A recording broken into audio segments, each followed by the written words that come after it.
Future and success of America is not in this Constitution, but in the laws of God upon which this Constitution is founded. As a man is said to have a right to his property, he may be equally said to have a property in his rights.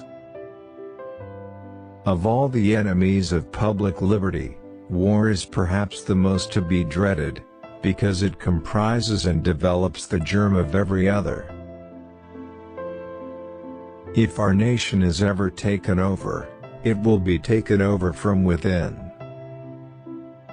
It will be of little avail to the people that the laws are made by men of their own choice if the laws be so voluminous that they cannot be read, or so incoherent that they cannot be understood. The purpose of the Constitution is to restrict the majority's ability to harm a minority. If tyranny and oppression come to this land, it will be in the guise of fighting a foreign enemy. Oppressors can tyrannize only when they achieve a standing army, an enslaved press, and a disarmed populace. Each generation should be made to bear the burden of its own wars, instead of carrying them on, at the expense of other generations. The ultimate authority resides in the people, and that if the federal government got too powerful and overstepped its authority, then the people would develop plans of resistance and resort to arms. The means of defense against foreign danger historically have become the instruments of tyranny at home. If man is not fit to govern himself, how can he be fit to govern someone else?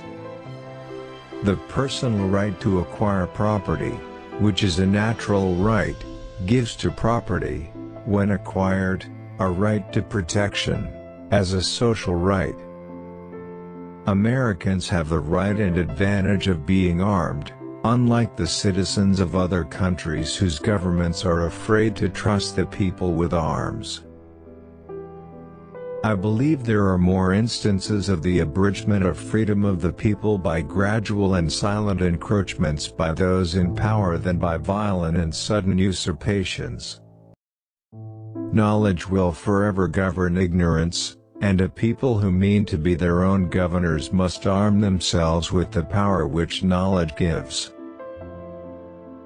The right of the citizens to bear arms in defense of themselves and the state shall not be questioned. Conscience is the most sacred of all property, other property depending in part on positive law, the exercise of that being a natural and unalienable right. Americans need not fear the federal government because they enjoy the advantage of being armed, which you possess over the people of almost every other nation. Democracy was the right of the people to choose their own tyrant. And debts, and taxes are the known instruments for bringing the many under the domination of the few. A president is impeachable if he attempts to subvert the Constitution. On the distinctive principles of the government of the U states, the best guides are to be found in the Declaration of Independence, as the fundamental act of union of these states. The civil government functions with complete success by the total separation of the church from the state. Equal laws protecting equal rights, a broken bar, the best guarantee of loyalty and love of country.